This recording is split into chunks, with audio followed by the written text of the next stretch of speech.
Excellent. Good evening, everybody. And I came this close to saying good morning. So that is where my head is at. I am feverishly working behind the scenes, as is Blake Langley and Annie Laura Guymond and Michelle Lau, to make sure that this experience is one in which everybody has all the meetings that they want and that they feel fully prepared for that. So tonight, if you haven't attended any of the other sessions, and there might be quite a few of you, I want you to recognize that you have resources at your fingertips. For those of you who are hearing from Michelle about this particular training session and the fly-in, if I don't have your email addresses, you cannot access the Congress Plus app. However, and we encourage you to do this, but all is not lost. I will be sending, for those I don't have emails for, I will send your schedules to Michelle Lau. It would be better for you just to give me your email addresses so you don't have to bug Michelle all day long. But regardless, we're going to cover all of our bases. So I want to welcome all of you to the night before our big event. It is our virtual federal fly-in, or as I like to say, the bulk of my life for the last year. And for a lot of you, it's been the same, at least since January. It's certainly been kicked into high gear as of April.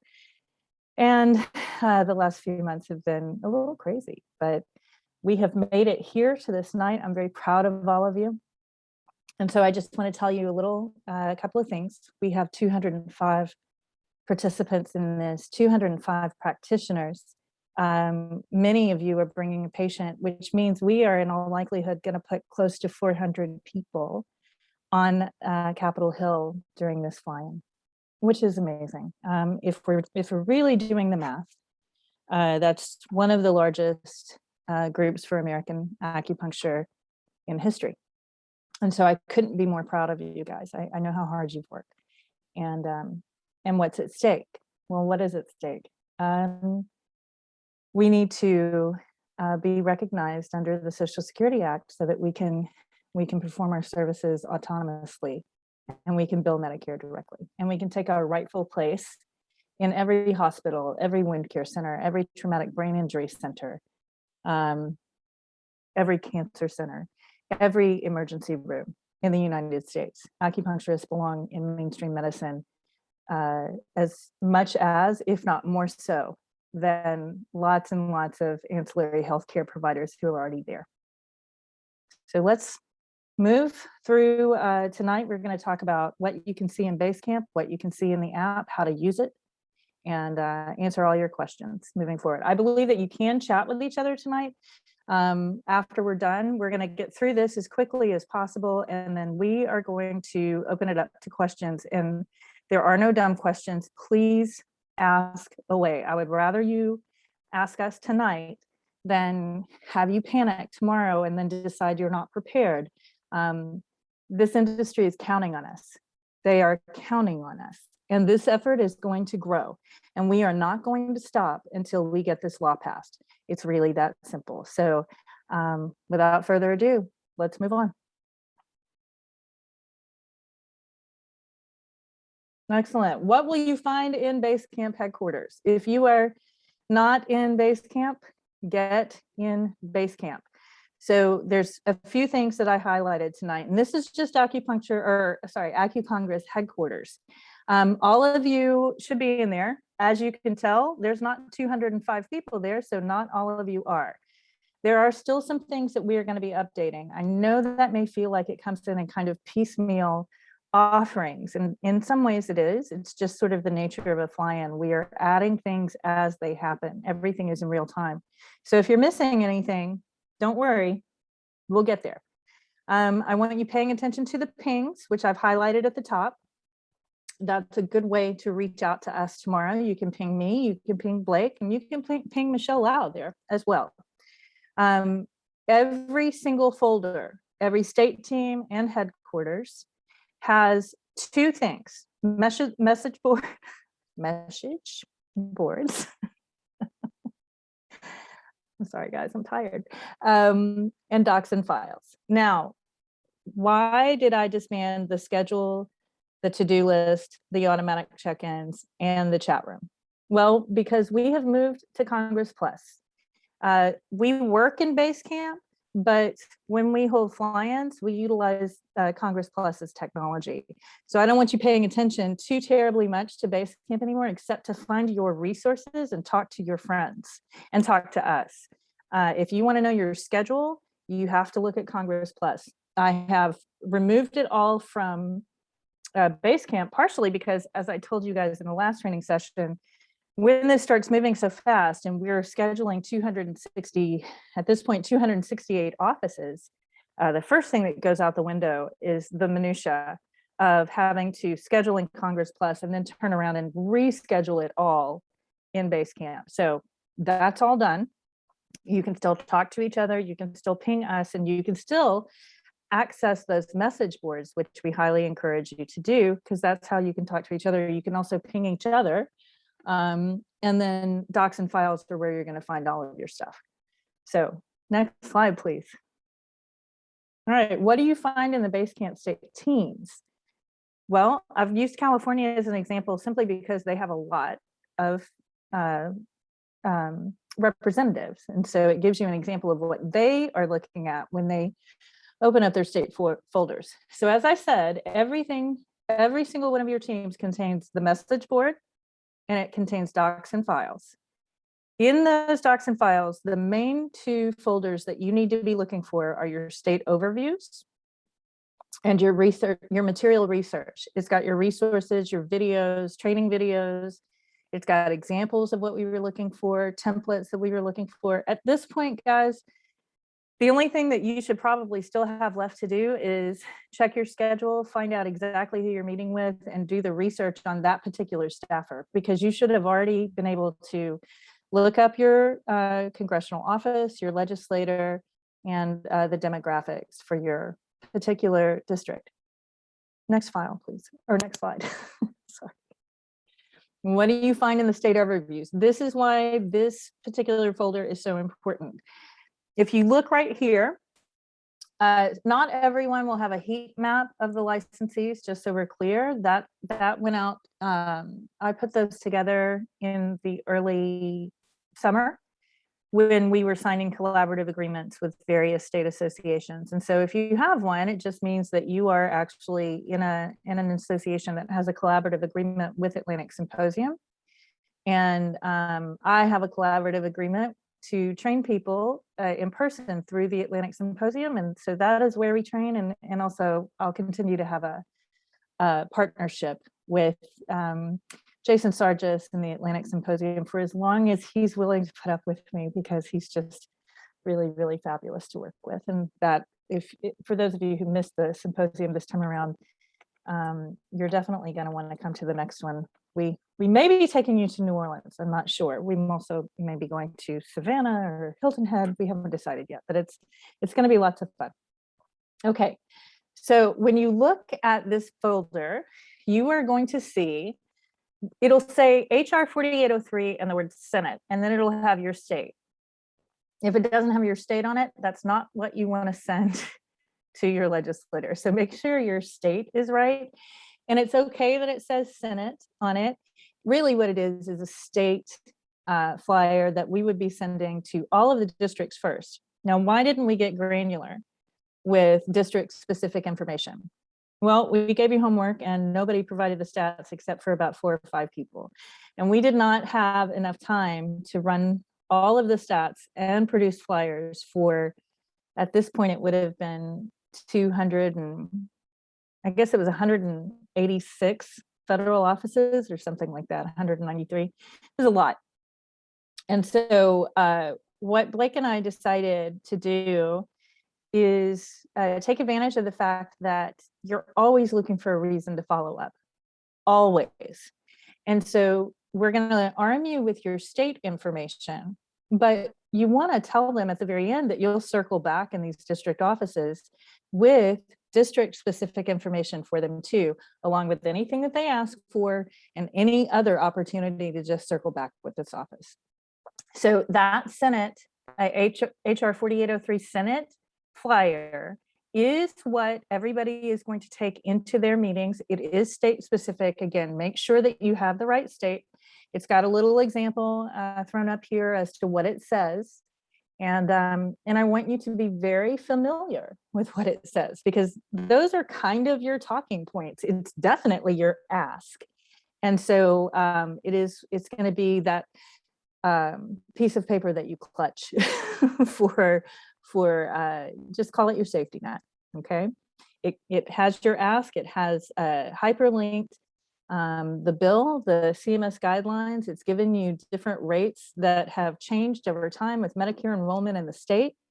It gives the demographics on the Medicare population in the state. The licensed acupuncturist, we have tried to make sure we've gone by licensee list and told them exactly how many licensed acupuncturists in the state. And when we produce these materials, and we will produce these materials for you if you ask us, we'll probably produce them anyway. Those particular numbers will be by district as well. Next slide, please. Inside your state docs and files, your state team docs and files, this is what you'll find. The material research is everything from a video from Judy Chu for you, your research templates. Blake has loaded up some really great resources like the updates for the Medicare enrollment. You've got your training materials there, including the videos. So if there's anything that you need, and then you've got examples of the district and state flyers and the journal entries that are there. So that is all at your fingertips whenever you want that inside of your Basecamp state team docs and files. Next slide, please. Okay, we're going to go over the app in detail. I keep putting app in parentheses because it's not an app. You do not have to download this. We have given you a link, and I've put this link on all of the next few pages just in case. It's also listed in Basecamp in its own little place on the message boards inside Basecamp headquarters. You don't need a password. You don't need to download anything. All you have to do is use your email address that you registered with, and then it gives you everything that you need. So I've shown you here what it'll look like when you click on that particular link. It'll pull up this picture and it'll say, please sign in. You just use your email address. For those of you who don't want to have to keep doing that, click remember me, and it'll just take you there all day long. So next slide, please. And by the way, you are going to be looking at this app all day long. I'm going to be communicating with you through this app. You are going to be checking these schedules over and over through this app. If there are any updates, I will be letting you know through this app. If we have a new co-sponsor, we'll be celebrating victories all day. It'll all be through this app. So this is what comes up when you see everything. Once you're inside the app, you can see that you have access to your agenda, meeting follow-up, Basecamp state-specific resources. By the way, that's what we just went over. When you click on that, and we'll get to this in a minute, that's where it will take you. And then obviously we threw the bill in as well. Next slide, please. All right. So when you click on the agenda, this is what it looks like. And each one of you will have differing information, but this is what a full meeting looks like. And if I don't have full meeting information, you will often be told that. I know one of those in there, you'll be clicking on it probably for one of the Arizona meetings. I have to circle back with that congressional staffer. I've been booking for 2 weeks, and it is up at dawn. Actually, I usually go to bed at 1 and I get up about 3:30 in the morning. And so congressional staff apparently never sleep, and neither do I during fly-ins. So what you will see, you see the legislator's name at the very top. You see who you're meeting with. That is your congressional staffer. And it tells you the time, and then it will give you where you're going to meet. I thought we were going to use a lot of other people's technology. We decided not to, because I am apparently too terrified to relinquish control of any aspect of what I do in life. And so I would rather just be out of pocket a bunch of money. And so that's what we did. We invested, we have 10 user licenses for Zoom. We are using those, and I am still extremely concerned about technological difficulties. So what I will spend the rest of my night doing is having a plan B and a plan C for if this goes awry. What we are currently doing is we have 20 simultaneous Zoom calls scheduled with alternate hosts, which are my users. And I am going to be prepared to have backup links just in case. If any of you know me, you know that I don't do difficulty very, very much or well. And so I don't like things that I don't know how to do, and I don't like things that I've never done. So this is what I'm trying to tell you. My dry run is this. We will spend exactly 5 seconds on a broken link or something that doesn't work. And my biggest fear is that people are going to try and get on these calls, and it will say something like meeting user in another meeting or something like that. If that happens, we want you to reach out to us immediately, and we will absolutely have another link for you inside of 30 seconds. Okay. And we will contact the staffer to make sure that they have that updated information. We have our biggest times are 11 o'clock and 2 o'clock, always. Doesn't matter what the fly-in, doesn't matter the subject. That's the first go-to times. And I'll be damned if during the last fly-in at 11 o'clock, everything went down. It went down on our end. It went down at Capitol Hill. It was the most terrifying thing that I have experienced in quite some time with regards to work-related issues. It resolved itself inside of 15 minutes, but not before it gave me a mild heart attack. We are not going to worry about that. We're going to have backup links ready for you to go. This time around, we learned the hard way with another client. So just know that. So you have the staffer's email address right there. And then I've just copied and pasted all of the Zoom information. So while it may seem repetitive, it does give you the link, and it gives you all that other time stuff that they do on those links. If you look down at the bottom, you can access your talking points, your attendees, and your bio. The bio is for the legislator. The attendees are for this particular meeting only, and the talking points actually convey to all meetings. So it doesn't matter if you click on them for this particular meeting. We do not do specific talking points per meeting. That is up to you if you're running the meeting. We want this to happen organically. And we'll go over talking points in a minute. Blake, do you have anything to add? No? Okay. Not really. The only thing that I saw come through on a private message was how to get this information to patients in case they're not in Basecamp and they don't have Congress Plus. Email them the links. Easy peasy. Yes. Yeah. So we've created public links for the Basecamp stuff. Anybody who has those links can access them. And that way your patients don't have to be in Basecamp and be bothered by the number of times that people comment. And because if they don't change their notifications, it'll send them an email for everything. So I would imagine if people had not updated their notification settings today, that they probably received about 185,000 emails from ACUCONGRESS in Basecamp. I'm sorry. I'm so sorry about that, guys. Just ignore it. That's what I do. You know, I have, I mean, I'm looking at it right now. Yeah, I have 73,000 unread emails. Okay, so next slide, please.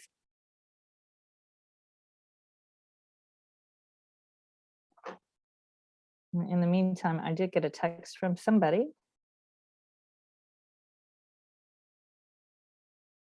No worries. This is somebody sending me their email address so that they can be loaded into Basecamp.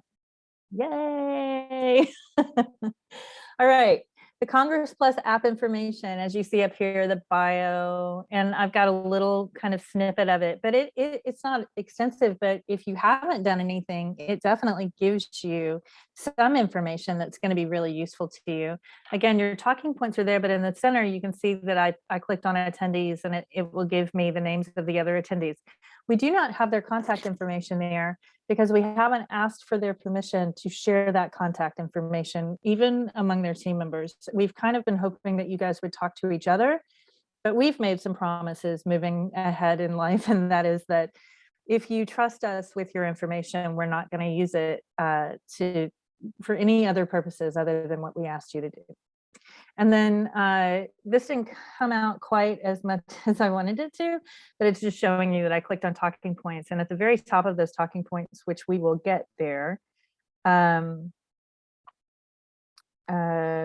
is asking a question. Matthew, I'll get to that when we start with questions, okay? That shows you at the very top the staff contact information. I will be on hand all day. Blake will be on hand until 3 o'clock Eastern time.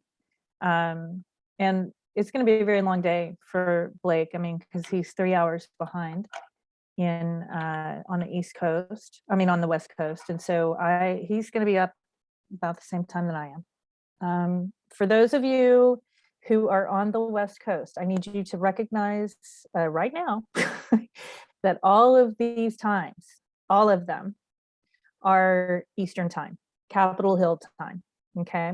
So not your time, their time. Next slide, please. All right, so what's in your talking points? As I just said, the staff and support is what we lead with.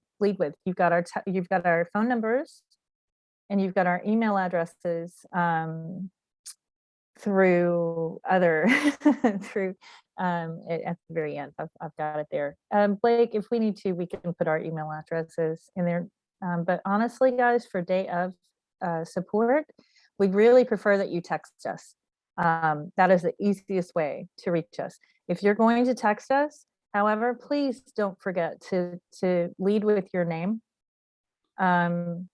You would be amazed at the number of people that send me texts and I don't know who they are at all. And they'll have full conversations and I still don't know who they are. So I would name, say state, district.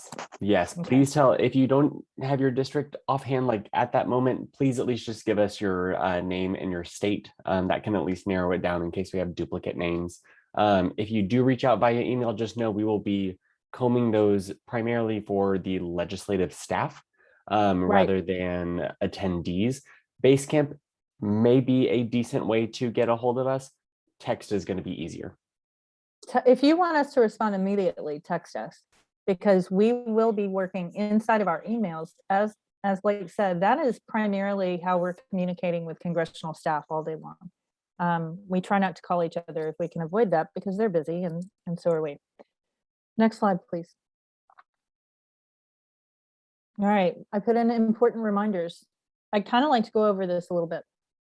The timing of your appointments, we have Kat, I'll get to all of that. So I'm gonna actually, I don't know if you can clear the comments for me, but that's incredibly distracting for me. So yeah, if you can hide them, that may work. I don't know that I can, but okay. Whatever. We'll figure it out. Yeah. I'm just not going to look down. That's where I'm at. So timing on the appointments is they're all scheduled for 30 minutes. You will not get 30 minutes. Okay. Very, very clearly, you're going to have 15 to 20. We've said it over and over again. But 30 is a really long meeting. So if you've got meetings scheduled that are back to back, please don't worry about that. You're going to have a little, like go get a massage. I'm kidding. You don't have that kind of time, but you do have plenty of time. Pour your coffee, sit down, breathe, and recognize, these are going to be short. Read your room. Okay. You know what it feels like to lose rapport. I don't have to tell anybody on this call what it is to gain, lose, and get back rapport in a meeting. You do it with your patients all the time. You probably walk through life recognizing how important rapport is. This is true here too. Be mindful of your time. Kat, this addresses a little bit. Originally, in one of the earlier meetings, I don't know if it was the basics or the district or even the overview, with a large group, everyone should have a state captain, a district leader. For those who are, and Kat is a state captain, so she's going to be in those meetings. Kat, you would need to designate a timekeeper and a content manager. You would need to meet with your groups. This is supposed to have been what was happening all along. I think that we need, as an industry, to train ourselves a little bit more to communicate with each other and to work together. It's very clear y'all are all brilliant people. You have no problem taking in the information. There are no trade secrets. But what is missing? Community. What is missing? Each other. You know, we want you developing a relationship with these offices, but we want you to have a relationship with each other. And so handling large meetings means somebody has to delegate, and that would be your state captain. We need to determine who has the best stories, who, you know, how do you, I'll take California for an example. California has 78 people in that meeting. So we're going to have to figure out, actually, Michelle Lau is going to have to figure out who talks during this meeting, and then decide what is best in terms of making sure that you use as much of that 15 minutes and are as impactful as possible. Kat, we can talk separately. Probably not tonight, but in the morning. That would be fine. I want you guys to embrace chaos. This is all it is, controlled chaos. The schedule you have tonight will not be the schedule you have tomorrow. I guarantee it. Maybe it will. Some of you it might. I can't think of too many meetings that don't really change. And the truth is they've already started to come in and ask for changes. Blake, did you know it was markup this week? Oh, that's fun. So we are now up against another issue. Actually, I think it's great. Markup is a time period where they open up the bills, and that's one of the only times when you're dealing with a federal bill where you can make changes. Once it's on a floor and it's being voted on, you are not there. I mean, you can make a floor vote change. Trust me, my husband used to do it, but he was chastised on a regular basis for it. And it is considered bad form. So, and also, if you're not Mark Guyman, you probably can't get away with it. Just being clear. So I want you to recognize that their schedules are determined every day, and their schedules change, and they will be called in for markup, for floor votes, to wrangle their bosses, to be on hand for them. So if they have to move a meeting, and they will, they're going to be reaching out. We will be notifying you of changes, and we will update those and give you new links if that's necessary. Inside of that app, you will find all of those there. I will email you from the app to let you know there is a change, and I also have the ability to text you through the app. So if you've given me your phone numbers, I can do that as well. If we have your phone information, Blake and I will be texting you individually, specifically when there are changes. But anyway, I want you guys to embrace chaos. If you are somebody who really hates it, this is not going to be that much fun, I suppose. For people like me, Blake, Annie Laura, Michelle Lau, we sort of really love this pace, and I'm hoping that you guys will enjoy it too. Communication with this office. We want you to be yourself. And we want you to remember that congressional staff members are human beings. I'd like for you to remember that members of Congress are also human beings. They are human beings who are in public service. They work for you, but they should be also working with you. And so if we all treat each other with the courtesy and the respect that everybody is entitled to, then we should be okay. Please remember that they are human beings and treat them as such. They are not their political party. They are not their boss. They are not, anything other than, if we're going to distill it down, we're going to distill it down as the human beings that they are.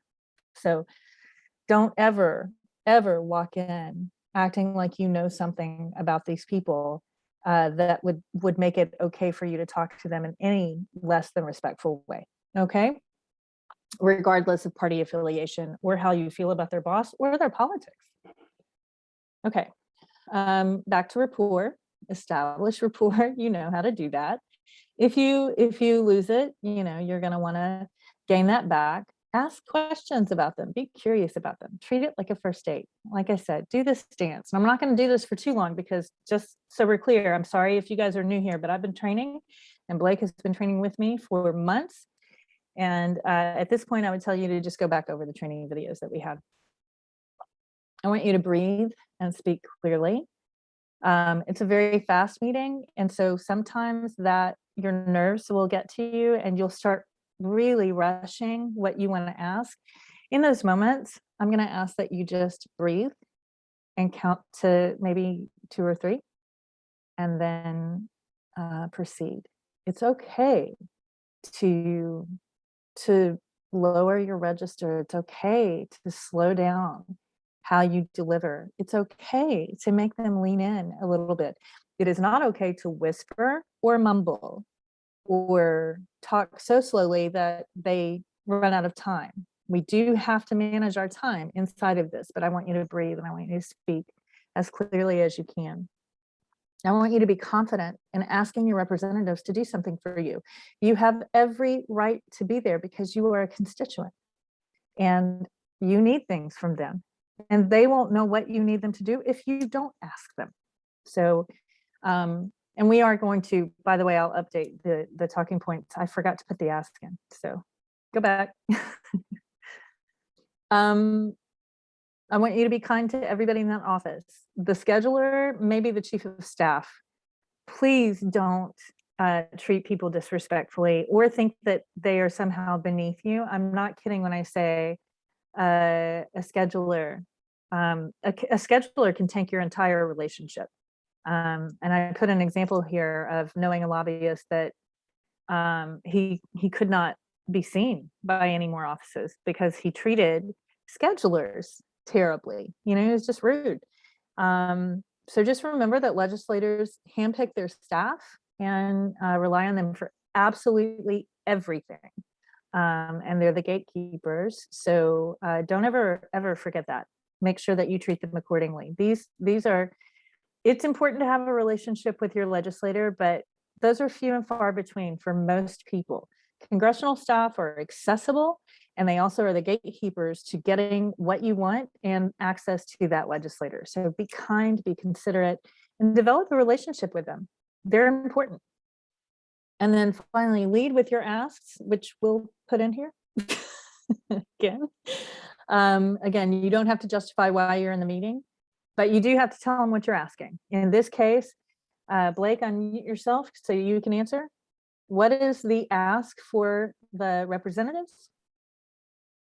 For our representatives, we are asking for co-sponsorship on HR 4803.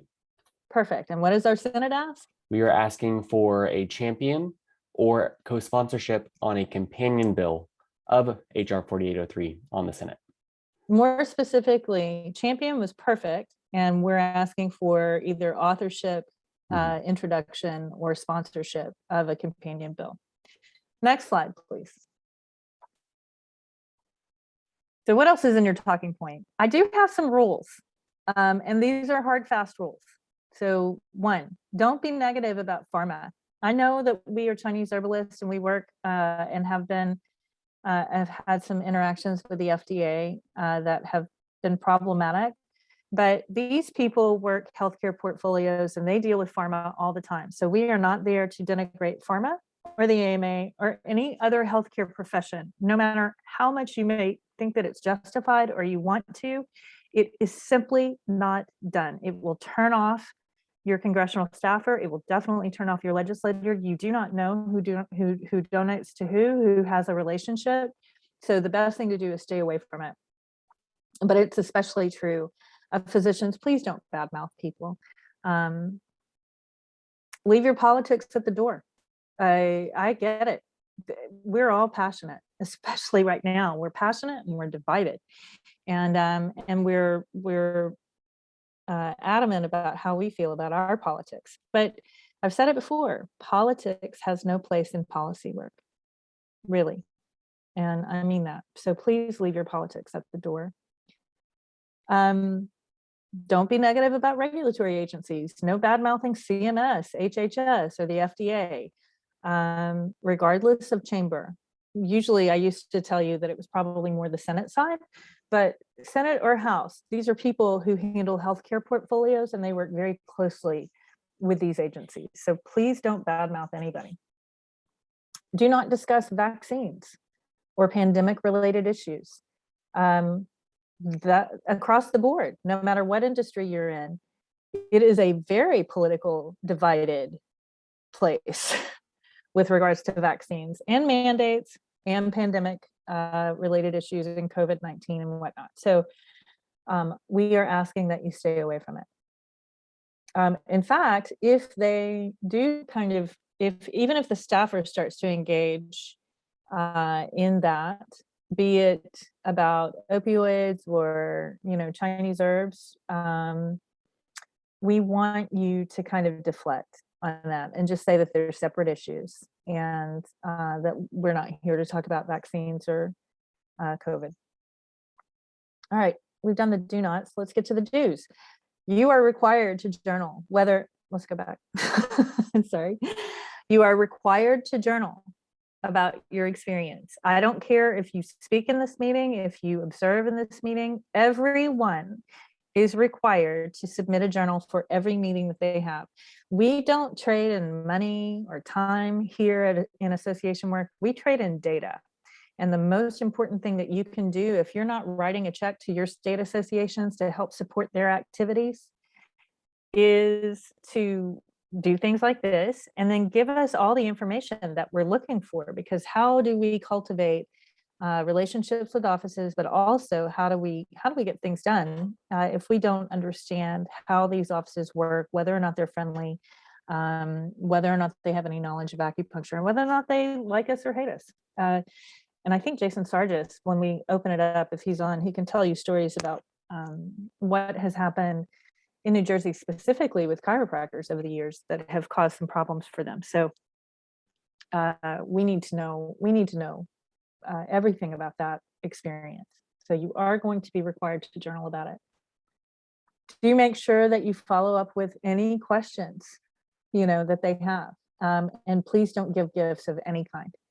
So don't send them anything. They have to fill out ethics reports for everything that they receive. I used to be adamant, and I'm still kind of that way. Please don't even send thank you cards because they don't want to open them because there might be something in it that they have to file an ethics report for.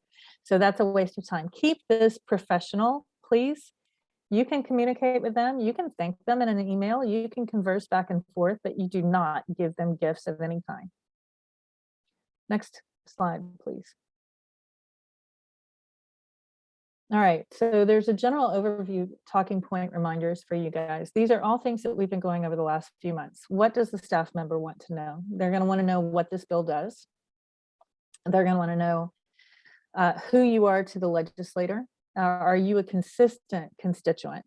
Meaning lots of people do this as a one-off, but what you can make sure that they're aware of is that you are their constituent and you vote. So that's what a consistent constituent is. This is somebody who interacts with the office and votes for this particular district and the people in it. You want to know your district and state data to determine the impact of that too. What exactly are you asking for? We just went over it. Co-sponsors for HR 4803 and a companion bill on the Senate side. They're going to ask how many co-sponsors the bill has. So we want you to find that out all day long. Just be looking at it. See if those numbers change. We hope they change. We'll notify you if there are updates, but you need to be looking. Where do you find that? Blake, unmute yourself and tell them where best to look at that. Congress.gov. Exactly.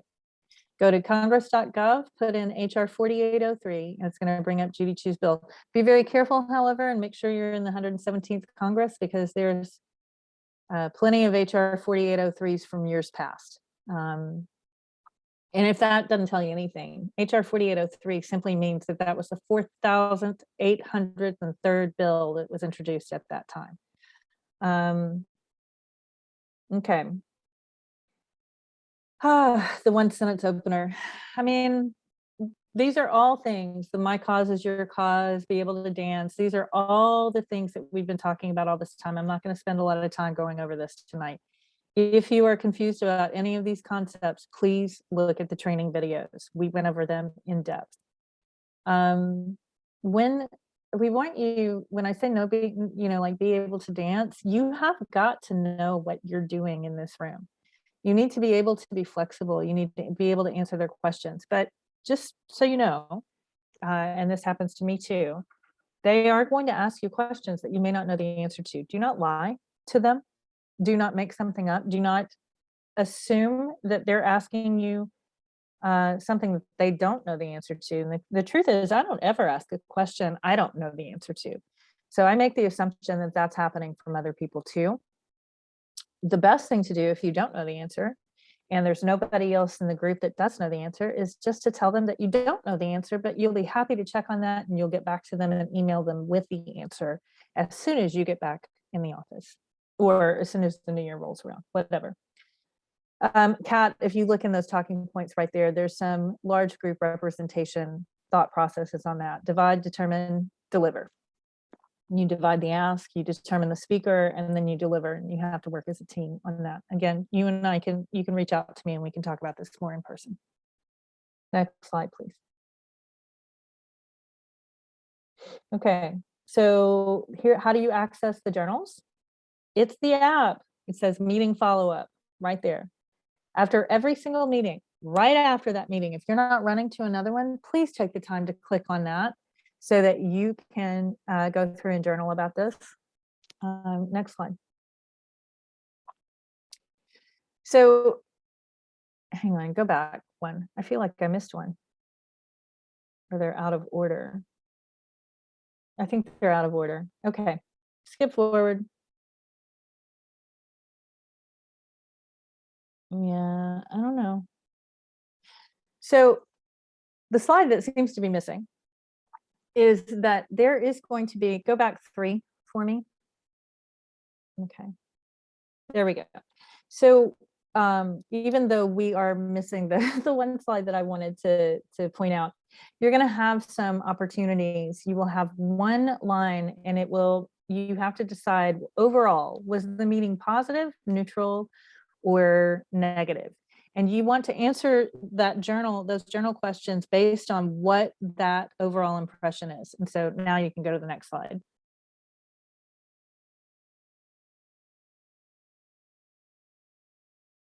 All right, so if it's positive, you can check all that apply. Those are the types of things that we're looking for. Obviously, the goal is to get them to co-sponsor. That's what we want. That's in the House. If they wanted to do a companion bill, that's the Senate only. If a congressional staff member agrees to take this to the legislator, they'll tell you right off the bat. That's positive. Them asking for information for follow-up activity, that's positive. There are time periods to follow up that are interesting before or after the new year. We want to know if they ask questions about your district and if they ask questions about licensed acupuncturists, not just acupuncture, what their body language was, whether or not they took extensive notes. And just trust me on this, they do take extensive notes anyway. They're required to walk in with a paper and pen and they handwrite these notes. So if you have somebody who's not taking notes, either they're riveted by your story or they're not listening to you at all. And so next slide, please. These are neutral responses here. Agreeing to pass the information along. Honestly, it's not necessarily negative. It's just that they're going to pass the information along. Neutral is seeming unclear and uninterested. That's not bad. It's just not positive. Bored and distracted, same thing. Asking limited questions, taking limited notes, and then not putting together any definite follow-up plans. Next slide, please. Negative responses, they'll just say no. There are plenty of offices that will absolutely do that. And oftentimes they'll do it based on two things. One, they don't know anybody who signed on to the bill, or B, it's too heavily Democrat or too heavily Republican. It's really that simple. Does not agree to pass the information along. Asks no questions, takes no notes, seems uninterested, rushes the meeting, or is combative. If someone is combative, and I don't care if it's you or it's them or it's a exchange between other people who are in the meeting, we just really want you to explain that. Next slide, please. All right, your impressions are really important to us. They're kind of the most important thing. We want to know what your impressions are of what they said and how they acted, what their body language was. There are a couple of you who have only phone calls, so yes, we're going to be looking for the information that it can be found in the pregnant pauses. You're going to have to listen to your you're going to have to listen to your congressional staff member as if you were a blind acupuncturist, trying to listen to all the different changes in your patient's voice when you're interviewing them. We want to know what questions they ask. These things are required, and then you can give any kind of additional notes. And we want you asking for what their preferred what their preferences are for follow-up, when, how, those types of things. Blake, do you have anything to add here? Not yet. Okay, next slide, please. And when you access your state teams, the Basecamp state specific resources there on the right, it didn't turn out the way I wanted it to. That far left is what it'll look like when you click on that, the Basecamp state team link for accessing state specific. When you click on that, the thing in the middle is what comes up, and then you can click on your state, and that will take you to the public link for your state team. And that will take you to all the resources. Next slide, please. And then of course we give you the bill. So if you need access to the bill, it's right there inside of the app. Next slide. Okay, wow. We did that pretty quick. If I can give a quick synopsis, we're here hitting that like 45-minute mark, and so I want to make sure can we take the screen off? Yeah. Then just you talk. Okay, go ahead. Oh, Blake, you did want to talk about how people dress. Yes, yeah, and then I have that on there. Yep. So okay. So this is coming up from a few people. Trust Congress Plus first for call-in info. Check Basecamp, see if it's there. Trust Congress Plus throughout the day tomorrow. We will try and notify you if anything does change. Changes can occur. Continue to monitor it. Monitor your email as well as monitor text if we have your phone number. And if you reach out to us about any issues, make sure that you let us know who you are and where you're from. And so to answer Megan, Congress I'm answering. Okay, great. Yep. So make sure that everyone has access to Basecamp. Those shareable state links that are in the Congress Plus app are open links. Those can be shared with patients. Make sure that they have them, make sure they're aware. Additionally, make sure that patients have, if you are bringing a patient with you, make sure that they do have those Zoom links because they will not have access to Congress Plus. So make sure that you're well communicating with them. In the meetings themselves, deliver your ask early once you have established rapport. Do not wait until the last 5 minutes to give them more information because they will reach saturation quickly. So make sure that they are engaged, make sure you establish rapport, make sure they know who you are and why you're there, and then deliver the ask. The conversation can follow that, and you can follow up on any additional information that you feel that you may need to deliver. If you are going into a meeting that has, I would say, more than 2 people, make sure you are well aware of who is delivering what, who is the timekeeper, who is delivering the ask. That's it. Make sure that you tonight and tomorrow morning, you are connecting with everybody in your meetings to be clear. It may be that you have to hop between Congress Plus to see who's attending the meeting with you. and then go back into Basecamp to actually get in contact with them. If you have any issues with that, please let us know. Be respectful of not only the staffer and everybody who's going to be in that meeting, but also their time. Again, efficiency is key. They will appreciate it. Don't be trite, but make sure that you are being efficient in everything. Journal, journal, journal. Make sure that you're remaining aware of everything going in on these meetings. And in order for this to be fruitful, and in order for us to have valuable conversations to follow up after tomorrow, we need to know your perceptions. And this is going to help guide how you are going to interact with them in the future. The questions that we have put into this feedback form are there to make sure that you know what you may also need to ask in the meeting. Consider having that journal entry open. It may remind you of something that you missed in your ask. This is normal, and you should all know this, but no lies, don't make anything up. This is what Callie was going through. Treat any question that stumps you as a way for you to follow up later on. This will, again, develop your relationship, because this is going to be long-standing, hopefully, with that congressional office. And that's what I have so far. I will go back through some of the chat, and we're going to be opening up for discussion here in just a little bit. But what I want to show you, one final thing to talk through, is the presentation for tomorrow. You need to be prepared. Not only you, but any patients who are actually going to attend with you. But can you hear me right now? Are you able to hear me? You can't hear me. I have you. Do not let that happen. If you have headphones, plug them in. Make sure that they are plugged in correctly. Try this out. If you open Zoom, if that's the method that you're going to be meeting through, there are ways to actually test out your audio and video.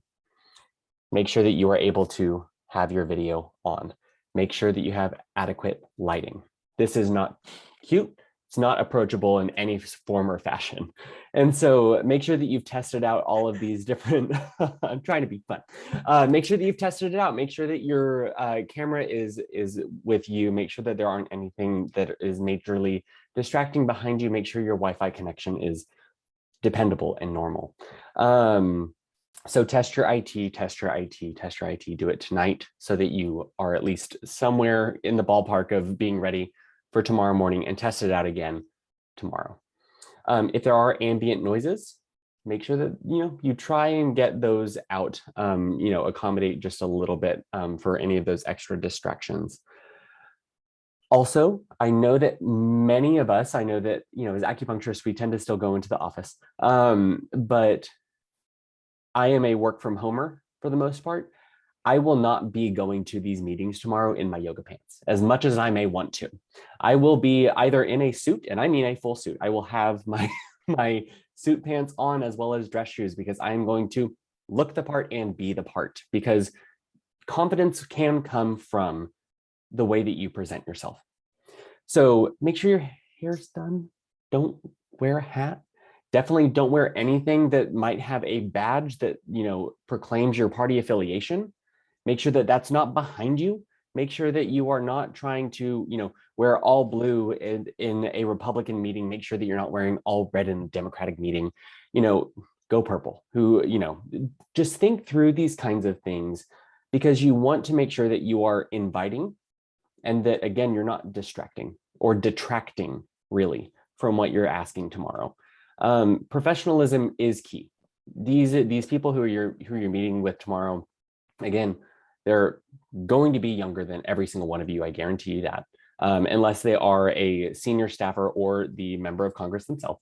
And they have to be in heels or dress shoes or a suit, most likely even whenever they're working from home. That's been my experience from the virtual meetings. You should honor and respect that and show up in a similar manner. Match energies in that way. Presentation really is a big thing. I have a lot of plants behind me, but that's not going to be distracting necessarily. But go ahead, Callie. Well, so I was going to point out, if you see what he's doing right now, there's some shadows, right? are the shadows distracting? They can be, just so we're clear. So he's right about proper lighting, but nothing is more distracting to me than this crap right here. Please remember, everybody is watching you if you're on video. When you're looking around,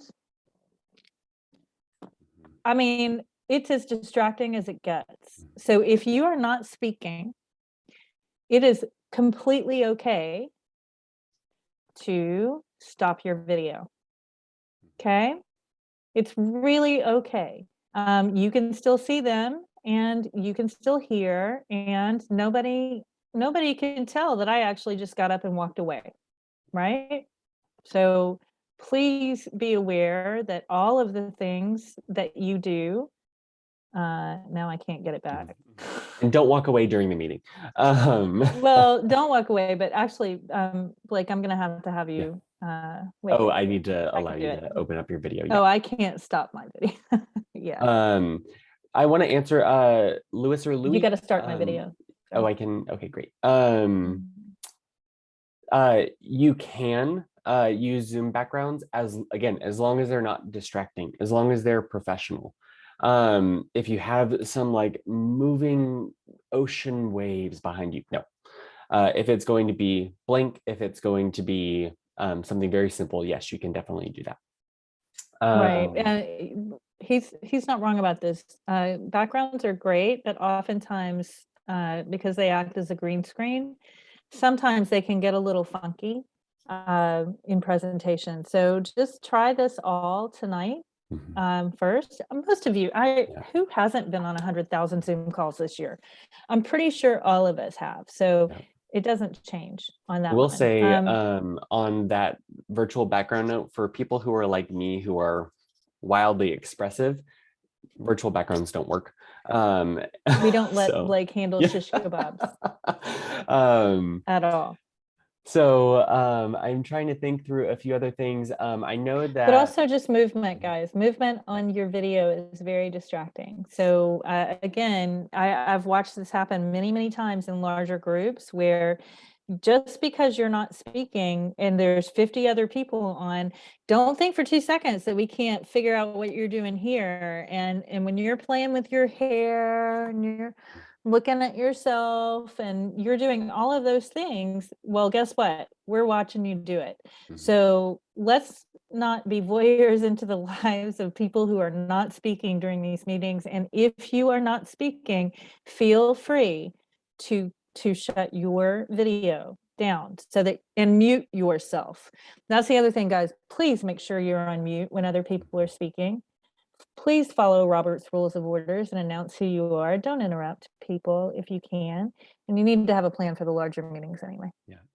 The one last thing that before we move into the true full Q&A, I just want, and I know Callie and I have talked about this time and time again because I'm gonna get emotional about it, but we are floored from our previous fly-in, and we're floored again by the dedication of you as providers, bringing in your patients.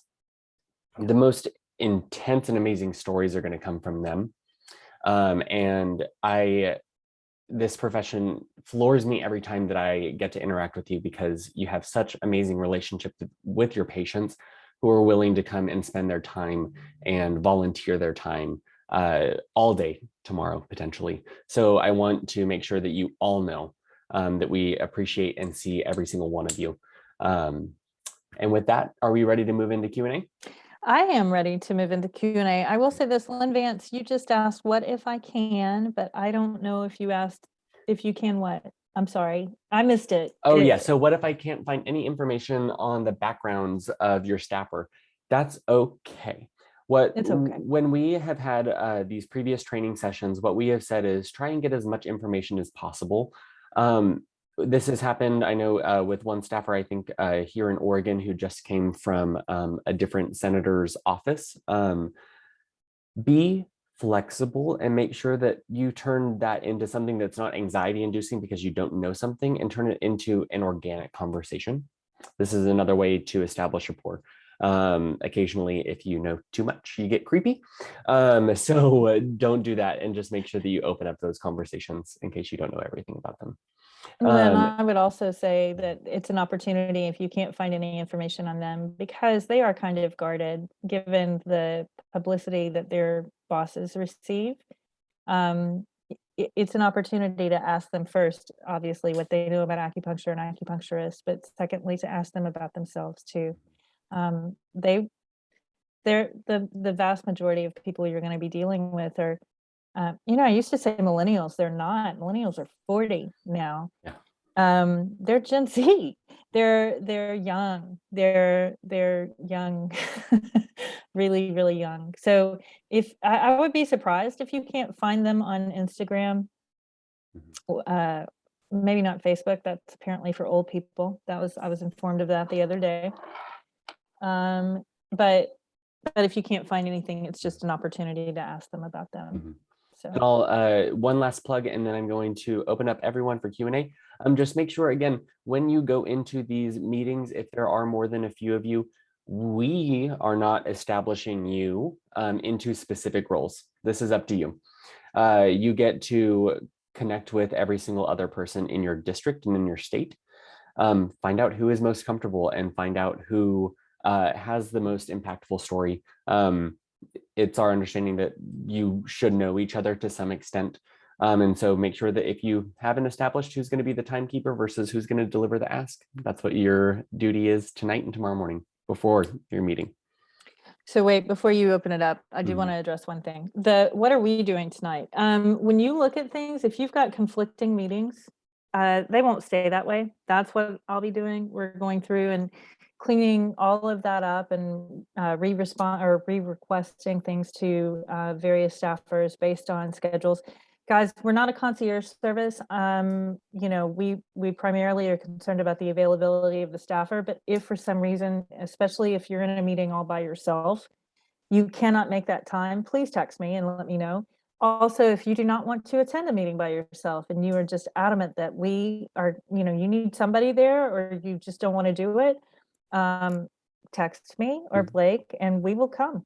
Yep. It's very, very easy. We don't want to lose any meetings, and we don't want you feeling overwhelmed either. So just know that I'm going to continue to book for the rest of the night. Annie Laura, is she on? Can you she is show? And I will ask her to show herself. I'll have to open that up here in a second for everyone. One thing I will say is there are potentially, this is going to be hopefully few and far in between, but if there is a Senate meeting that is conflicting with a House meeting, Senate meetings are more likely to have a larger number of people attend. Go to your House meeting. We have a direct ask in the House. The House meeting will take precedence over Senate every time that you look in Congress Plus in case there are overlapping meetings. It is true. We are looking for a Senate champion. However, we have a House champion. Judy Chu has done an amazing job. And we had, I believe it was Maggie. No. It was Jeannie Shaheen's office who sponsored a companion bill when we were running the Veterans Bill. But we were working with the Veterans Legislative Aid on that one. We were not working with the HLA.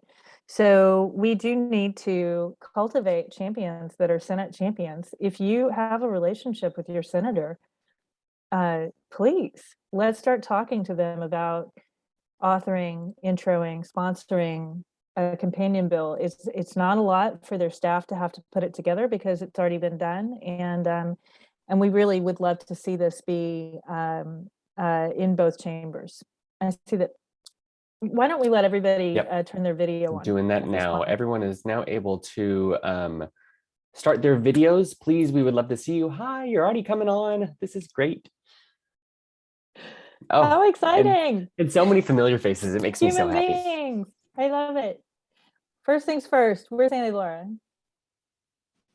Where is she? I'm here. Okay, can you turn on your video? I mean, for what? Like, I do I need for people have to to? see your, yes. Must I? Must I? I don't. Yes. Okay. So the person who's There she booking the is. appointments is right there. If you can see her on the screen, wave Annie Laura. Hi. So my child, just so people understand, yes, obviously we're related because who would choose that last name that nobody can pronounce? She's been working with me at my meetings since she was about 9 years old. So she has more experience doing this than most of you put together. She and Blake are like siblings. Trust me when I tell you, I have to, they're in trouble a lot. They're very bad behaved people when they're together. But in these events, they work really, really well together. We are giving you my number, Blake's number, and Annie Laura's number. Annie Laura is lead scheduler. So if you have any questions about your schedule, you're going to want to reach out to all of us in either base camp, but you have our cell phone numbers. So please text us. If there are any changes that need to be made, the chain of command goes like this: me, Blake, Annie Laura. But if you want to reach somebody and have them answer you directly, especially the day of, Annie Laura is your go-to person because she will be sitting less than 10 feet from me over the course of the day. So if you're not getting that response from me, I swear to you, it's just because I'm probably interacting with a congressional staff member. She's your girl, okay? Everybody see it? Wave one more time, Annie Laura. And if she were to share her screen right now, she would share a screen that is showing her booking appointments. I guarantee it. She walked in and is booking appointments. We will be booking appointments until congressional staff goes home at 1 o'clock in the morning. And then I will be back up at it again, starting at about 3:30. So please check your app all the time. Things will change. If you don't have any things that change, you're very, very lucky. It's highly unusual, but given that it's markup, I just don't see that happening. It's going to change. Okay, questions? Anyone? What's the Come on, time you're here. period for the meetings? Like, what's the range? So, I'm sorry, who's speaking again? I'm sorry, Callie, it's Oh, Lynn hi, Vance. Lynn. Hey, how are you? I'm just Sorry. wondering, what is the range of the time period for the meetings? Like, Well, we have them booked for 30 minutes, but no, they're I mean, typic- like from like 9 till like what's the, yeah, I requested anywhere from 8 to 6. On average, right now, we've got our earliest meetings are at 9. If they've got a schedule at 8, they don't really like to do that because they're having their own meetings. Earliest meetings start at 9. Our last meeting is at 5:30. I think I just okay. booked And one are of the those. changes likely to have the meeting be later or earlier, or it just kind of depends? They try not to. Blake, have we ever scheduled a meeting for earlier? It's happened once or twice, and usually it's like a 15-minute increment if they're going to bump it earlier. But usually they will have to postpone until later on that day. Yeah, it's just Right. like an adjustment more because of, okay. It they get backed up is, or it whatever. is. And guys, here, if it falls through, so this is what we learned. There, at the end of the day, if for some reason technology fails or the staffer gets called into something, you still have the opportunity to send the materials and reach back out. And again, this is not a one-off. So if for some strange reason it doesn't work out, ask them if they're willing to sit down. I will host any Zoom calls for you at a later date. I would ask that you reschedule for 2022 when we all come back from the holiday. That would be really helpful. But if anything goes wrong, we're just going to keep following up. Don't worry. I don't want anybody panicked. I did enough panicking in April for everybody involved. I don't think that this is going to be a panic moment. We have some really solid meetings, but I'm not going to lie to you. There's 20 scheduled exactly at 11 o'clock, and I'm very nervous about that because 11 o'clock seems to be the witching hour on Congressional Hill or Capitol Hill. It is like all of the technology just seems to go down. If there are tech difficulties, we will be communicating with you at all times. If you need to bump up a meeting, Lynn, we would ask you first if you're available for that. And if you're not, we would ask you when you're available and see if congressional staff can move to that time. Okay. So we'll handle all of that for you. What I would tell people tonight, if this is something that they want to do, because I'm probably, if I have time, going to narrow things down by state. I was planning on sending, I would rather this not be a form letter, I guess is what I'm saying. I was planning on sending materials to congressional staff, but each state has something different. So I do kind of highly recommend that people go in, take a look at their state flyer, see who they're meeting with tomorrow, and go ahead and email them that flyer and just let them know that you're looking forward to meeting with them the next day. Okay, it's just a way of establishing a connection. ACUCONGRESS is here to train you, but ultimately it's yours to have that relationship. And so if you want to start tonight, you certainly can. And I know if for you those do on that, make sure Yeah. you've coordinated that with your team. So that they Please, don't yeah, get I don't want 500 people, oh, well, sorry. I don't even want 5 people sending the same information to a staffer. So if you guys are interested in reaching out to your staffer tonight and you know that there's more than one of you, please talk to your teammates first. Secondarily, there are people who don't have email addresses or contact information. Michelle Lau, by the way, I don't know where she is, but she's amazing. And she has, when Michelle asked me what I needed, I said, we need support and people. And she turned around and in 2 days produced 115 people. So she's incredible. That being said, they don't all have email addresses, but she is a resource for that. And so if there are people that you can't reach out to right away, like I said, reach out to me, to Blake, Annie Laura, and also Michelle Lau. I did not include Michelle's email address because I didn't ask if she wanted me to do that yet. But if she agrees, then we can certainly make that information available too. I don't want to give her number out because the truth is I talk to Michelle every day, and I'm pretty sure she fields 25 phone calls in the middle of every single 30-minute conversation we have. So she's busy. Okay. Any other questions? I have a question from Indiana, if you can hear me. I can hear you. Hi, I'm Lauren. We spoke on Hi. email. Nice to talk to you. Thank It's you so guys nice so to put a much. name and a face. Yes, together. thank you for everything you guys are doing. I'm just trying to run through the conversations in my head. What do we say if one of the senators or reps says, do you have the AMA support on this? Or what does the AMA say about this? Or like, is any other, what are the MDs or the PTs? What are they saying about getting acupuncturists listed as a Medicare provider? Sorry if I missed it on another one. I can answer that. They're not saying anything. Okay. We are off the AMA's radar. Right now, the AMA, and Lauren, I'm sorry, honey, I know you're a chiropractor too. So the AMA is pretty busy with you guys right now. And they're busy with the physician's assistants because they are changing their name, and they're in a title protection battle with the AMA.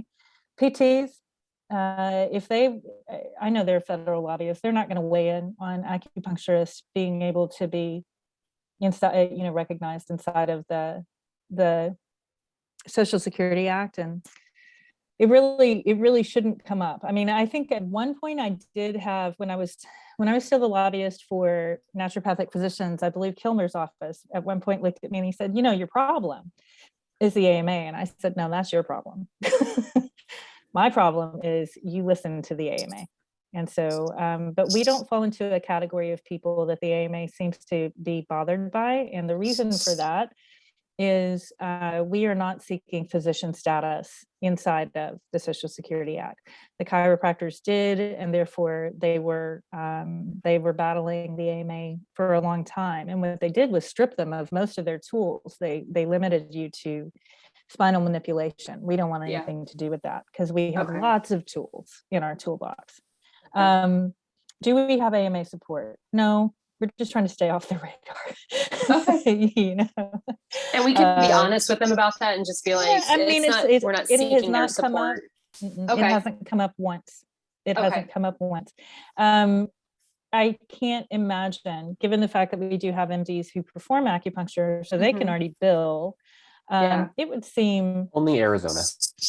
it would be bad for them to try and keep us from being able to bill directly for the services that we are the experts in. Okay.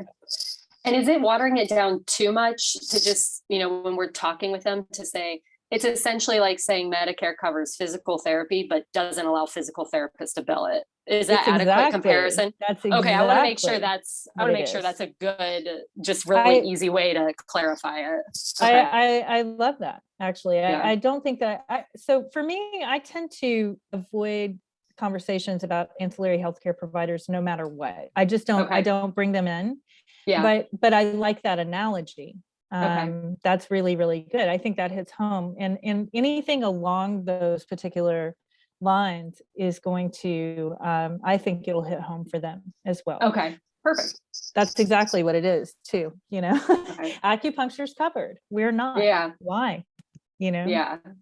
Okay. So- Perfect. Thank you so much. Mhm. Absolutely. Who else? This is Christine from New York. Hi. Hi, how you doing? I'm good. In response to Lauren's question, the American College of Physicians, they list acupuncture as a first line of therapy for low back pain. So that's Right. specifically low back pain. But if you did get a question about the AMA, you could easily refer to the American College of Physicians guideline that say list acupuncture as one of the non-pharmacological treatments for low back pain. I don't think it'll come up. I'm being perfectly honest with you. Congressional staff are not going to invite turf wars or any discussion between the healthcare providers because they're keenly aware that it can be contentious, and that we're constantly we're going up against each other only because this is a reimbursement discussion. And Lauren, I don't know if you saw the letter from the AMA that's circulating regarding the chiropractic Medicare expansion bill, but Oh, I didn't. I'll look for it. Thank you. I can send it to you if you want me to. It was bad. Oh, okay. It was It's not bad. great. Okay. No, it's not. It doesn't even follow along the level of not great. It was bad. Okay. The lobbyists for the AMA asked for every single member of Congress to not sign on to the chiropractic Medicare expansion bill or Medicare modernization bill because they said that chiropractors are not qualified to perform those services. Got it. So those are the things we want to avoid. And it's also that particular thing that they sent out, Lauren, is useful to us because the same arguments that they used against the chiropractors could be used against MDs for acupuncture. We are the experts in the field. We spend more time in clinics learning this. We have more didactic hours. We are learning far more than 300 hours or 400 hours for nurses across the board. We have a supreme education to those who are studying acupuncture as a modality. And the AMA, this is not their turf. This is ours. Go ahead, Tiffany. Yeah, I just had a question about California for Senator Padilla's office. I know you were saying there's going to be like 70 people in there. 78. Okay, there we go. And so no patients. No patients on any Senate office. Okay, no patients on that. And then when you say like break up into teams and find a timer and a talker and a speaker, like how is that supposed to work? Well, so, and I apologize, we've been doing this for some time, but essentially I've listed Michelle as the team leader in the Senate meetings for California. So she's going to make some determinations. The vast majority of people who are in those meetings came through her and her groups. So we're going to let Michelle make the determination of how to proceed. And Tiffany, if you want to coordinate with Michelle, I think it would be really, really good to have you give testimony as well.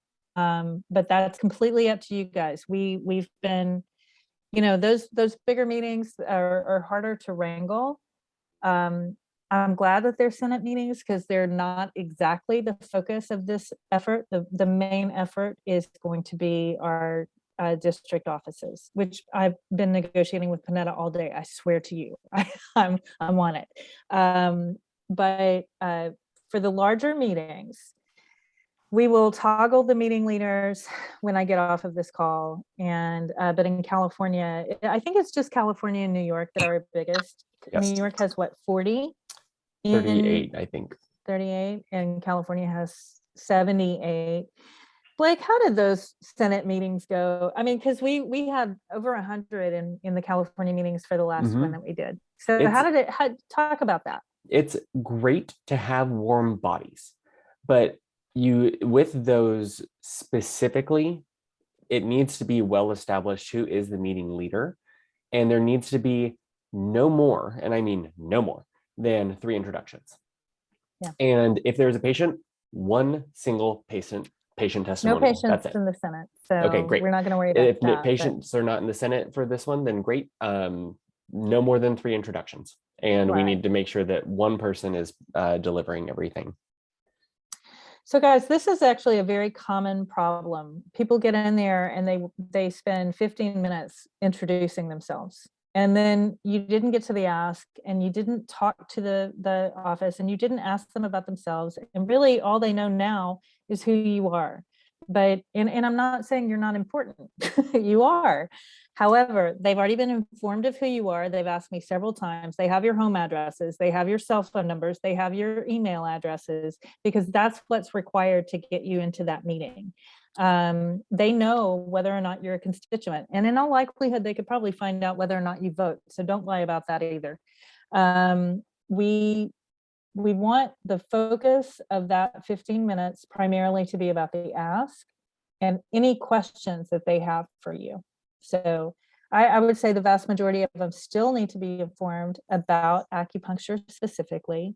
They definitely need to know about your, as a whole, as a profession, what our education is. I actually had somebody say to me the other day, and I swear to you, I didn't hit her. But she asked me, she said, you need a degree for acupuncture? And she was a dental technician. I almost fell on the ground.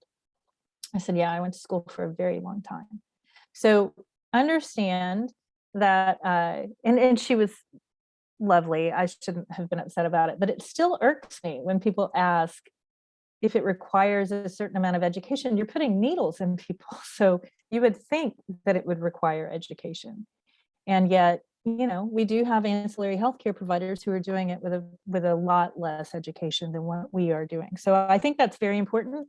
It's included in your 2-page flyers. Know Your Practitioner will show you exactly what the education is for us, for anybody who was included in the CMS guidelines. So we included nurse practitioners and physician's assistants because they said that we could have supervision by them, but that's not consistent with any state law at all. Plus, I don't think that they want that burden, and I don't think they'd know what to do. And then we included PTs and chiropractors because they often have it in their scope of practice. So, okay, and let's see. I think We have internet Bill is and out. Lewis who are asking questions. Okay, go for it. Hi, Kelly, Hi. Blake. Yes. Thank you again, Kelly, for tremendous work that you guys are leading. I have just one quick question about the post visit that we do the journal, right, on the app. So there's a submit now and submit later. So if we do a submit later, that'll be the kind of like a draft. It stays in the draft status. If we submit it, then are we gonna see that in the history? Like we can refer to that later, or would it be just automatically gone? Yeah, no. We can definitely, we will hold on to those because I'm going to read through all of them, and you have access to anything that you want. So if you want to keep those, you certainly can. I encourage people not to submit later, just to, if you can. We have it there just in case people are running, typically when we do a fly-in, people are running from office to office and it's in person. So that makes it a little bit harder. But if you have to submit later, you can still go back to it. And then if you want access to any of your journals, we will get that for you. No worries at all. But it'll be kept inside of our app. And then I print them all out and we hold on to them old school style, Lewis, because I'm old. Another quick question is that if we do have a patient who is kind of like on the fence because of not coming or maybe coming, but we don't have that under the attendees, is that do we need to add them in beforehand? So No, you're in charge of your patients. And so the reason that we were able to do this without charging them was we didn't load them into the app. If we had loaded them into the app, we would have had to charge them, and we didn't want to do that. So because you're in charge of your patient, you just want to give them all of the public links, anything that you can provide them, it's right there for you. They don't have to be registered in order to come into this meeting, and do not discount the power of a good patient testimonial. I have watched congressional staff really be on the fence about certain things, and then a patient will walk in and explain how important this is to them and move them to tears, and you will almost always get a co-sponsor out of those meetings. So patients are important. Try to get the patient in tomorrow, right? Yeah, absolutely. Absolutely. Questions? Any others? Hi, Michelle. Hi, Will. Hi, Bill. Go ahead. Bill Weinstein. Hi. So thank you. It's a really great presentation tonight. And the guidelines that you laid out for the meeting and how to conduct yourself and points to hit, and they were all extremely important. What about for patients? There are no guidelines here for patients specifically, and maybe there are some pitfalls or strengths that you can outline, and I'll take some notes. There's almost no guidelines for patients other than you want them to deliver a moving testimonial. So if for your patients, you just want them to be able to convey how important acupuncture has been in their lives. And I don't think it's ever hard to find a patient willing to talk about that. I know that for me, I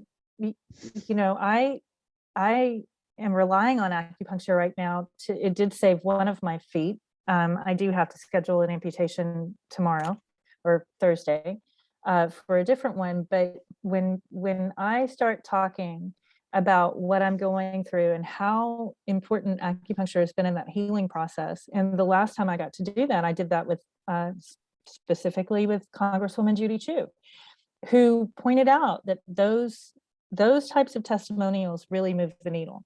So I don't want patients walking in with this whole, like, extremely worried about protocols or etiquette or even the rhythm of that meeting. They're there for one reason and one reason only, and that is to stand and deliver the importance of this medicine to them. That's really all it is.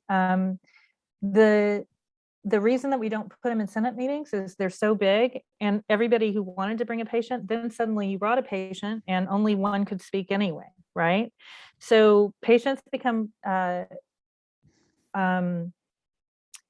extremely useful in district meetings, so you just kind of, if it were me, I would open the meeting just by a very short telling people who I am.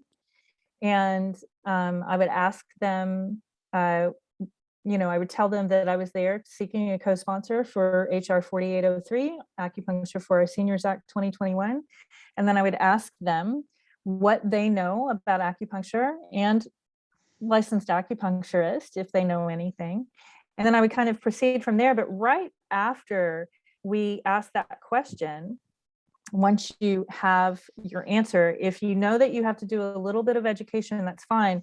But very shortly after that little education piece, you want to slide that patient in who can talk about the impact that it's had in their lives. So don't wait till the very end. This is pivotal to and part and parcel to what we're doing. So if you have a patient with a great testimonial, you want to get to it earlier rather than later. And then the only other parameters, Bill, are that that you can forward all of the talking points with regards to do's and don'ts. We don't want them. Patients can. I'm gonna make one change. Patients can talk about other medicine and healthcare if they want to. We just don't need to be bad-mouthing people or other providers or other professions. But oftentimes patients come to the table having an experience with other forms of healthcare or modalities, and they haven't always been happy about that. If they want to talk about that, they certainly can. Please don't put any parameters on your patients' experiences. Okay. If I can clarify that, that is very true. Having the comparison and contrast is great. They still should not place judgment. There, again, we've said this across the board. No Right. placing judgment on a single thing associated with anybody in this meeting. That includes other professions, partisanship, anything. So if they have, it wasn't until I saw my acupuncturist after being managed by Blip for however many years, great. They do not get to judge medical professionals as a whole, period. Right. That's right. I think that many of us come to acupuncture too, the way that we got here, at least for me, and I don't think that I'm alone, is we were kind of medical mysteries, mainstream medical mysteries. And we found that acupuncture was something that was far superior in trying to make us feel better. I was introduced to this medicine as a cancer patient, and all I knew is everything else made me feel really awful.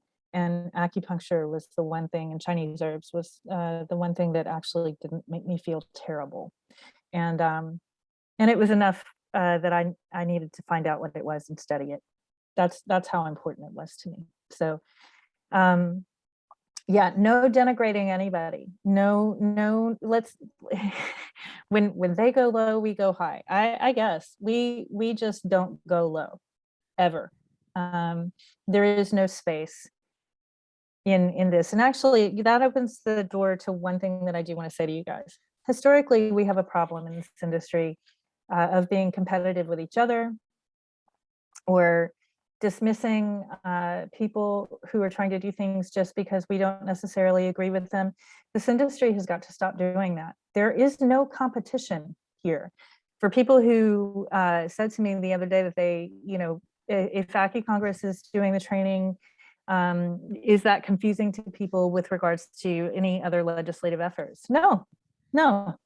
ACUCONGRESS is here to train you. And if there was a fly-in every day by acupuncturists, we would support that. We would absolutely churn out and support everything that anybody else in this industry is doing. We have to stop seeing each other as competition. We are not. Every single effort moving forward is about trying to make sure that we are recognized in this country for the professionals that we are. So please, I am begging all of you to recognize that among us, we're family, period. And then we've got some step cousins along the way that are in other professions that we also have to be kind to, because we got to sit at the Thanksgiving table with them. And that includes PTs and chiropractors and OTs and physicians and everybody else. Guys, there are enough patients to go around in the world, and especially in this country. There's so many people who need our services. So let's not get bogged down in the who gets to have credit for change. Let's just get it done. Okay. Other questions? Kimberly Coleman is the one I see. Blake, did I miss somebody? Thank you. A couple questions. The first one is, in DC, what is the best ask for me? Can she join a caucus? She already has joined a caucus. So Eleanor and I actually work together quite a bit. She is a member of the Health and Wellness Caucus, the Integrative Health and Wellness Caucus. And that was something that I asked her to do in 2018. That's what it was. And so she's familiarized herself with a lot of these issues. As a district representative, she enjoys all of that. So the only thing that DC doesn't have is statehood. So it's DC and the 6 territories, they don't have senators, but they can sign on as co-sponsors exactly as everybody else in the districts. So your ask is exactly the same. The second question I had was about, I'm in the meeting with Representative Raskin. Mm-hmm. And I believe was it his office that you said was difficult to schedule with, and that you might? No, Jamie Raskin is actually very, very easy. Actually, Raskin's office, it looks like We're meeting with him directly, not one of the. Yeah, I believe so. So Jamie lost his son at the beginning of the pandemic. I don't know if you guys remember that, but his son died of I think his son was 25 or 26, and he died of a opioid overdose. Oh, So there's a huge opportunity to sit down in Jamie's office. Jamie has always signed on, co-sponsored everything that we've ever asked. I don't anticipate that this would be any different. He's kind. He's also a member of the Integrative Health and Wellness Caucus. He's wonderful to sit down with. I'm very excited about it's the first time I'm not going to be in the Maryland meetings. I'm going to be sitting in my new constituent state of South Carolina. But to see who is going to be in the Maryland meetings, thank you, Lynn Vance and Denise Tyson. I'm thrilled to have you guys on board, and I think it'll be a good day for you guys. two more things. There's one other person in that meeting with me, and I've sent him a message in Basecamp, but if I don't hear from him, is there another way I can get contact information to touch base prior to? Why don't you send me a text? Okay. And then we'll make sure that happens. That's what Blake and Annie Laura and I are here for. So if anybody's struggling to meet with their team members and they just need a little push or a nudge or information, just reach out to us and we'll make it happen. So if you need that to happen tonight, we can do that. The very last thing I wanted to request is if we could run through briefly, we have 20 minutes left, but if no one else has questions, what one of those 15 minutes would look like a mock. Sure. On the YouTube, on the ACUCONGRESS YouTube channel, we've put up one of those meetings, as a matter of fact. And so there's a meeting between me and Jen Stone and Marty Schultz from Congresswoman Walorski's office. Kat said that the sound was out on one of them, but I don't know which one that is. I was looking at both today and I can still hear it. So try that first. That will give you, very rarely, guys, are you allowed to record anything. And Marty was gracious enough to let us record that meeting for posterity's sake and for training purposes. And so we're thankful. There's a full 30 minutes between me, him, and Jen. And then I distilled it down to about 12 and a half minutes so that people could see. Not only did Jen go through some things that I would have changed, but I did too. I was chatty, and that happens when people get nervous. They start running in different directions. But ultimately, this has to be organic, right? You want to establish a relationship and do a little dance with this group, okay? And it won't be the only time. So look at those meetings. But yes, we can go through. We can go through it. Like when we went through mock meetings, when it's not in person, it didn't convey very well, did it? No, it's a very different feel. And it's usually a little bit less frantic to get through the meeting. So generally you will have more time in the meetings. If there's a YouTube you can watch, that's perfect. Yeah. There is. Go to the ACUCONGRESS YouTube page. It's there, and we've put all of that in Basecamp too, in your training materials folder inside of your material research folder. It's all there. The thing about doing mock meetings, even when we're doing it in person, it never goes over very well because while they're interesting, and I think it used to be a great way to train people, every meeting is different. Every congressional staffer is different. You are different. You're going to have there's nothing standard about it. We've given you as much of the tools as we possibly can, but at the end of the day, Kimberly, what we're asking you to do is be yourself and have a conversation with them and treat them just like you would when you're trying to convince people to come see you as a practitioner. We know how to sell this medicine. Let's do it. So any others? We need to make sure Christine gets it. Sorry. Okay. Thank you. Yes. I've got, I think, 3 different questions. So each group will have a timer and a content manager as well as a speaker. was just wondering how that runs. If somebody's a timer, how are they not distracting, or a contact manager, how do they not distract from the content of the speaker? That's an excellent question. So typically, I'm so glad you asked that, because I often forget that there are just things that are not just well known. So when Blake and I do meetings together, I keep my cell phone with me and we text back and forth. Time managers are going to be responsible for because ostensibly what we're looking at is you should have somebody who is a leader.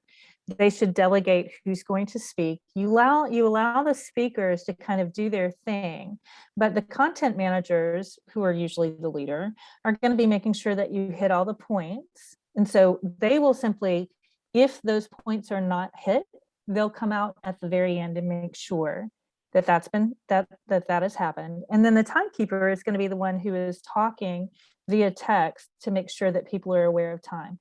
So the coordination is through cell phone. You want your content managers, your speakers, and your timekeepers to be talking to each other. Hopefully nobody has to nudge anybody in any sort of direction, right? That it just kind of happens. But just in case, you want to make sure that somebody's there, because what you don't want is for people just to interrupt each other. So if you can communicate via the cell phone, then, and people know to be looking for those nudges, then that meeting is going to go a lot smoother. Does that help? And if anybody has any other suggestions, I'm open to it. But the fact is, after 20 years of doing this, that's the best way that I know how.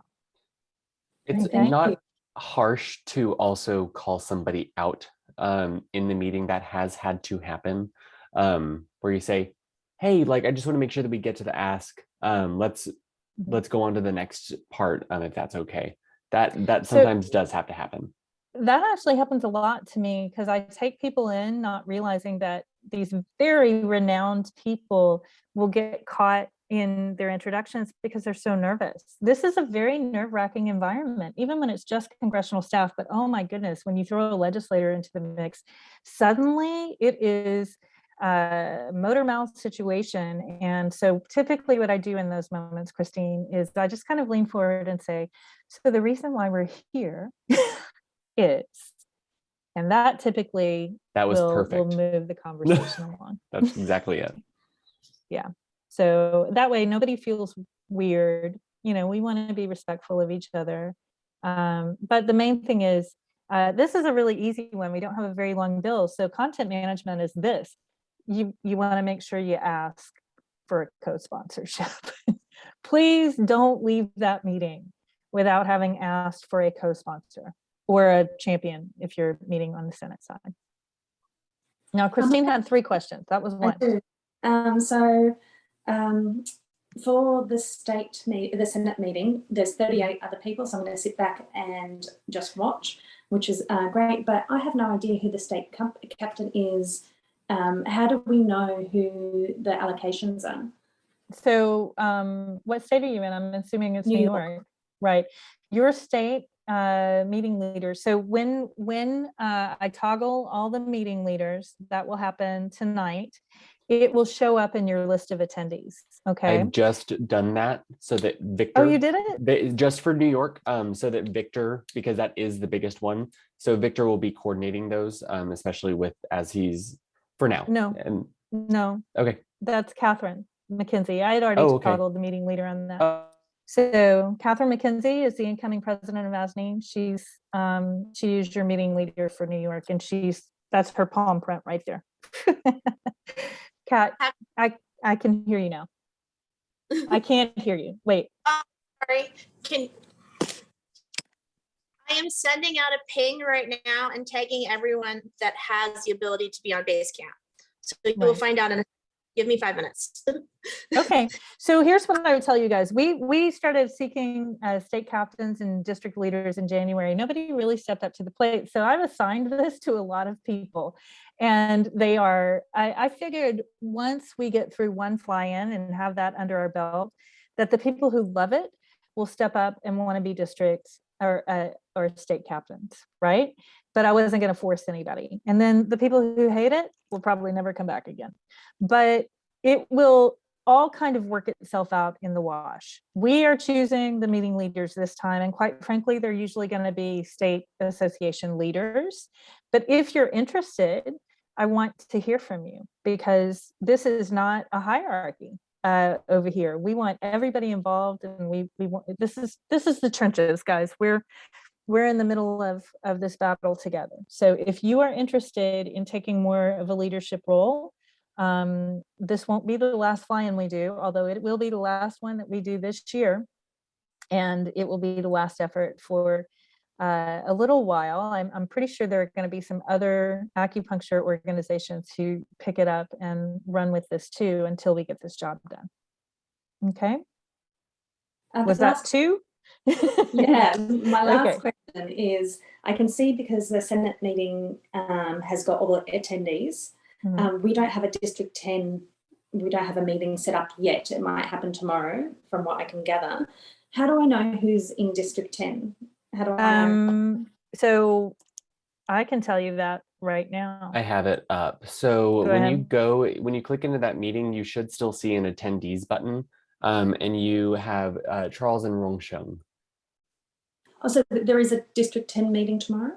Not scheduled yet. No. It has not been confirmed. Yeah, for them, so the thing is, like, they won't know unless a meeting has been confirmed. Okay. And so that's the thing, Christine, if a meeting's not confirmed, there's really no point to you knowing anything about it. If the meeting isn't confirmed, you'll see a note that says send materials to office, and we will reach out to you for that. Because we'd rather it come from you, but we'll do it if we have to, if that's the case.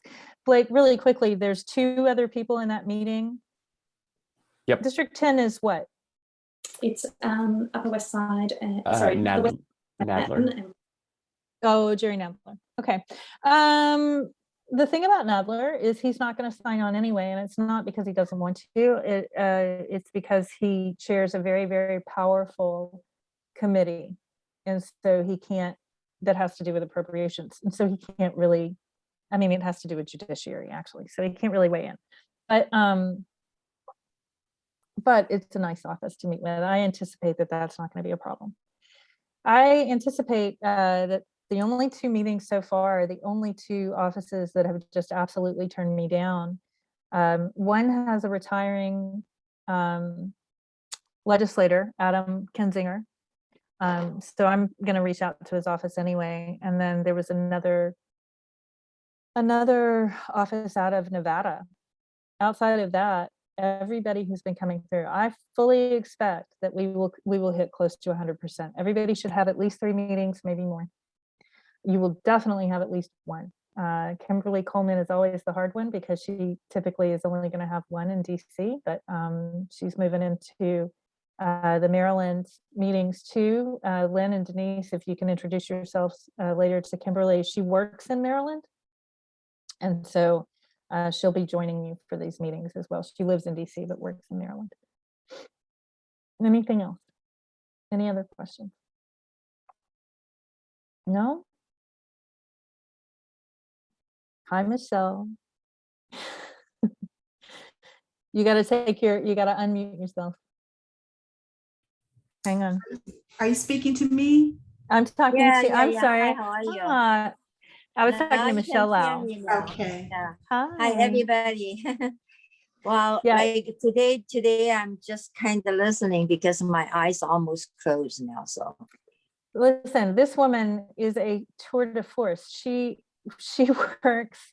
I'm not kidding. I have early morning infusions, and this woman has got to be up by 3:30 in the morning. I know she is texting me by 6:30 a.m.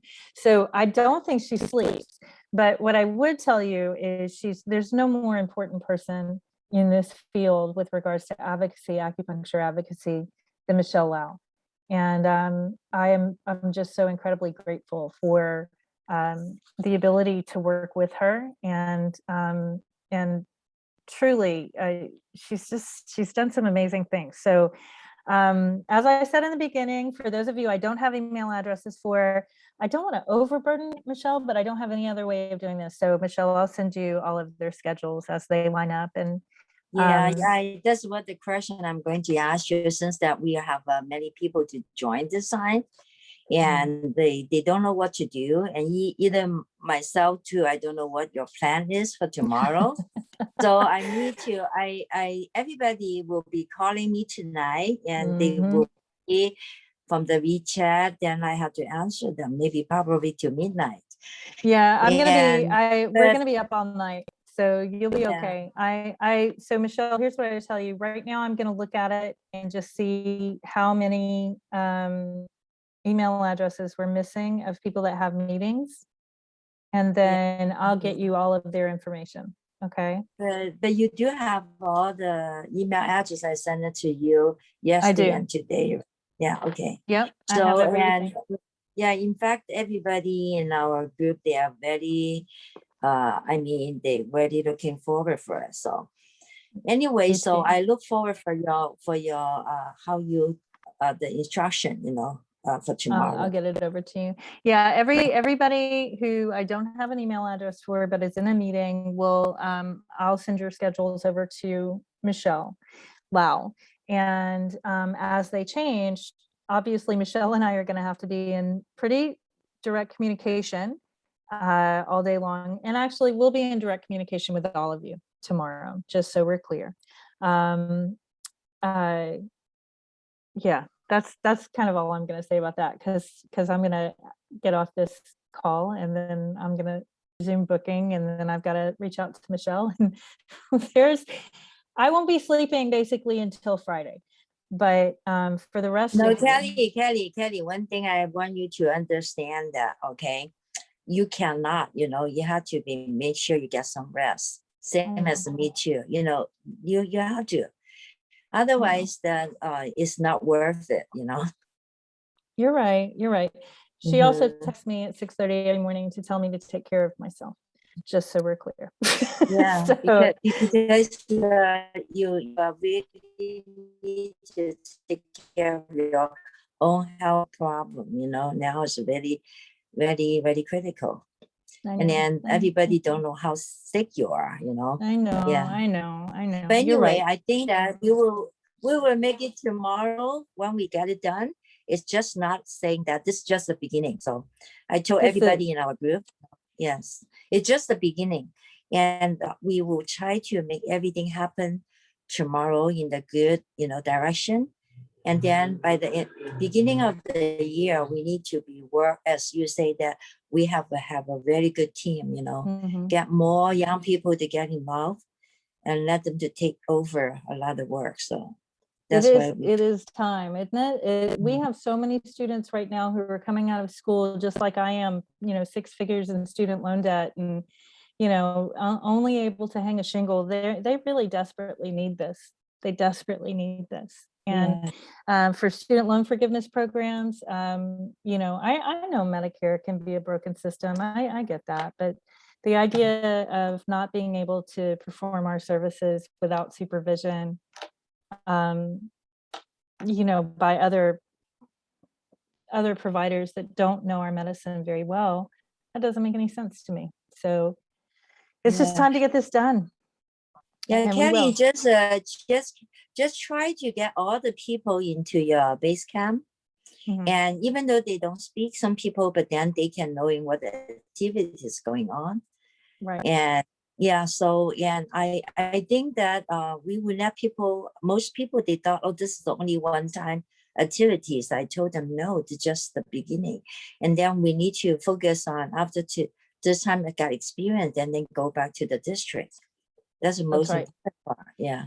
That's right. And so there is, tomorrow is, she's right. This is just the beginning, because even though, and this has to be done, it's imperative that we do this, but Michelle and I talk about this all the time. After that, there's still plenty of advocacy work that has to be done federally that will affect your states, everything from block grant funding, you know, down to, well, now we're probably going to have to open up every single state's scope of practice because ACOM has changed their name and it makes our statutes null. So, you know, there's a lot of work to do, guys. This is the very beginning. And yeah, you know, Kelly, I just want to share some information since everybody here. So California is going to have a big movement next year. So actually after today, 1 hour later, we have the other important meeting with all the association, the major association. We have the other meeting, and we were discussing about what we are going to do for next year. So mainly it's about education, you know, standard, our scope of practice. Yeah. So and yeah, I would love to share that after tonight, but of course now we concentrate for tomorrow. Yeah, tomorrow's going to be great. I'm excited about it. And guys, if you have any questions, again, we put up ways to contact us. Basecamp participation is the most important thing. It's been the hardest thing to get this particular group to really talk to each other and really coordinate there. But that is where we work. That is always where we work. That's always where we're going to work. So please, please, if you're not in Basecamp and you manage to get this link from Michelle, please do contact me to get into Basecamp, because that is where you're going to find most of your information. And it's definitely where you find everybody that you're going to be working with. If you struggle to connect with any of your teammates tonight, reach out to me or to Blake or to Annie Laura, and we will make this happen for you. This is the first time, and I think Blake can tell you this, you know, Michelle alluded to this. I'm incredibly sick right now, and I have been for some time. And this is the first time that I've made it through one of these meetings in the last few weeks without being nauseous the entire time. So that's progress. But I am going to, I have lost a battle with staff. It began with COVID and hospitalization for that. I picked up MRSA. That led to a strep B infection that took a portion of my left foot, and that has since grown back thanks to acupuncture. Truly, in fact, they were so impressed with it, they want me to write a protocol and perhaps a job description over at the wound care center in my new little town. But thank you. But I am going to lose the second toe on the other foot probably next week. So there's a lot that's going on, but sorry. But this is incredibly important.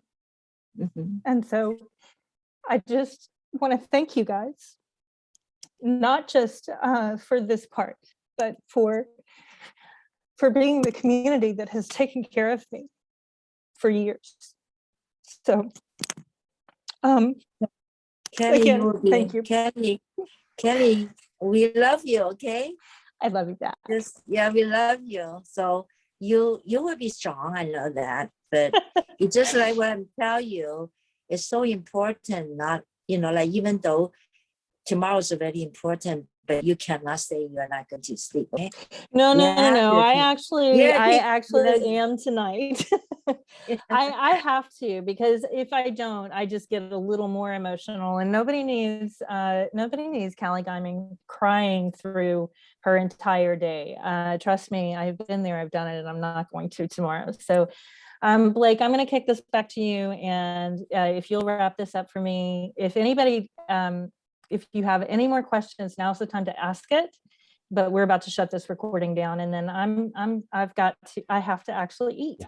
Go ahead and hop off, Callie. I'm going to stay on okay. for 10 more minutes. Okay. If anyone has questions, I will be here. Okay, bye. Y'all have a wonderful night. Get some This recording rest. will be available, by the way. As soon as he gets it to me, I'm actually not going to edit it tonight. It's going to be raw footage, so I can get it out immediately, and that way people can check. I also posted the PowerPoint presentation inside the registration link for tonight, and I will post that in headquarters as well. Okay? Bye, guys. And for anyone who needs, I am available until midnight Eastern time tonight, and then I'm calling it quits, and then I will be up probably around 6 a.m. Eastern time tomorrow. So if you need anything, my phone number is available and open to you. Any other questions that I can field right now? You did a good job, Blake. Thanks, Thank you. Michelle. Thank you.